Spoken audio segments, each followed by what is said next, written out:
अच्छा, आप किसी कंपनी में काम करें, कंपनी काम के बदले पैसा देने की जगह आपको बैंक से कर्ज दिला दे और ये कहकर कर्ज दिलाए कि आप बैंक से कर्ज ले लो, भर कंपनी देगी।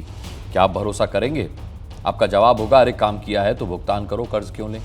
ठीक है, लेकिन चुनावी राज्य बिहार में दावा है कि 12,000 गन्ना किसानों को गन्ने के भुगतान करने की जगह कर्ज के जाल में फंसा दिया गया है और अब यह किसान नेताओं का मुद्दा तक नहीं है।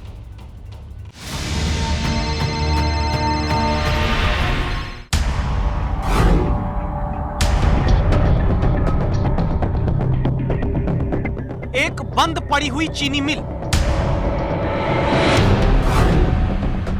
2 बैंक, एक सरकार।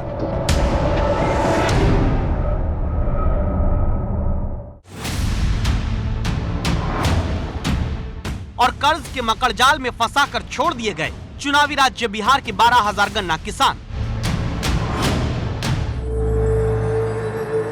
जिनकी आवाज आपके जरिए नीतीश सरकार के कानों तक पहुंचाने के लिए संवाददाता निधि श्री ने कमान संभाली और अब घंटी आपको बजानी है।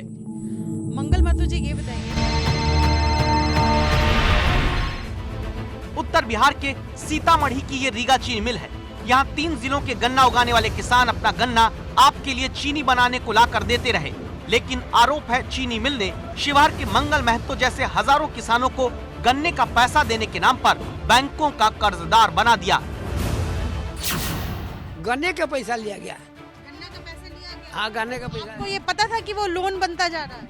नहीं, हमको ये पता नहीं था कि लोन बनते जा रहा है। हम तो अभी भी कह रहे हैं, यूनियन बैंक वाला ही चाल चले हुआ है, किसान को फंसा के बेवकूफ बना के किसान के और गन्ने का पैसा देकर लोन डाला गया है, समझे। दावा है कि किसानों को गन्ने का भुगतान करने की जगह पर रीगा शुगर मिल ने 2 बैंकों में किसानों का केसीसी यानी किसान को कर्ज देने वाला खाता खुलवा दिया। रीगा शुगर मिल खुद किसानों की गारंटर बन गई और शुगर मिल ने किसानों से कहा, बैंक से गन्ने की कीमत जितना कर्ज ले लो, और बैंक से शुगर मिल बोली, किसानों का कर्जा हम भर देंगे। रीगा शुगर मिल में अपना बहुमूल्य समय व्यर्थ न करिए का संदेश लगाकर बैठे महाप्रबंधक शशि गुप्ता संवाददाता निधि को यही बताते हैं। केसीसी का लोन लिया गया है और किसानों को दिया गया।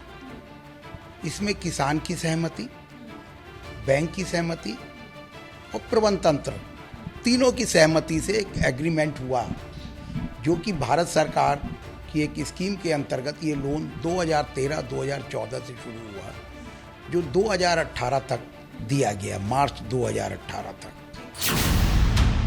लेकिन 2018 से अब तक किसानों को गन्ने की कीमत के बदले बैंक से मिले 52 करोड़ रुपए का भुगतान रीगा शुगर मिल प्रबंधन ने नहीं किया है, तो बैंक की तरफ से सीधे किसानों को कर्ज चुकाने का नोटिस मिलने लगा।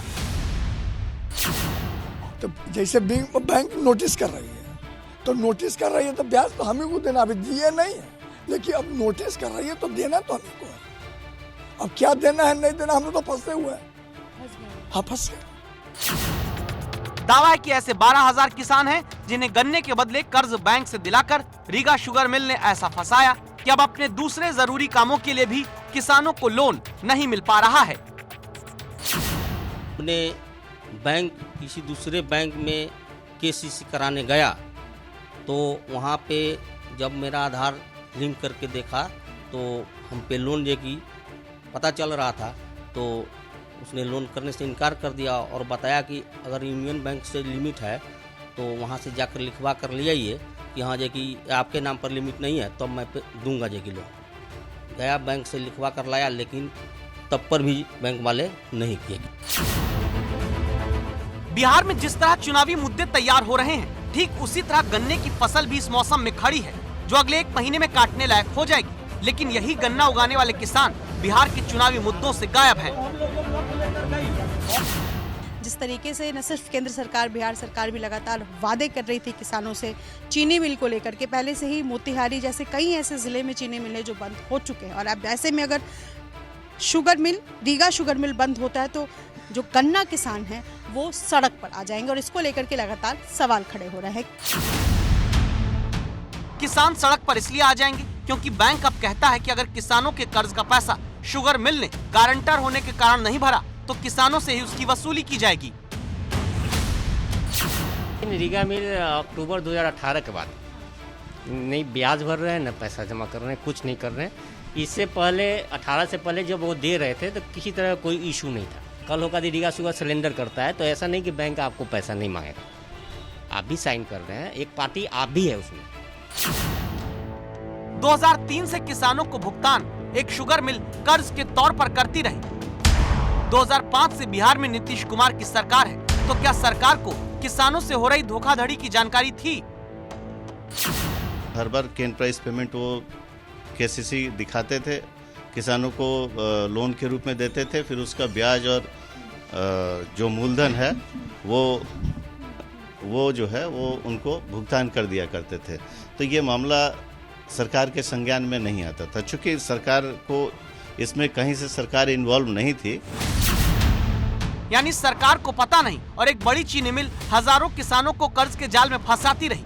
अब नीतीश सरकार की तरफ से धोखाधड़ी का केस चीनी मिल पर दर्ज कराया गया, लेकिन इस बात की गारंटी कोई नहीं उठा रहा कि किसानों के सीने पर धोखे से चढ़ाए गए करोड़ों रुपए के कर्ज को कौन भरेगा।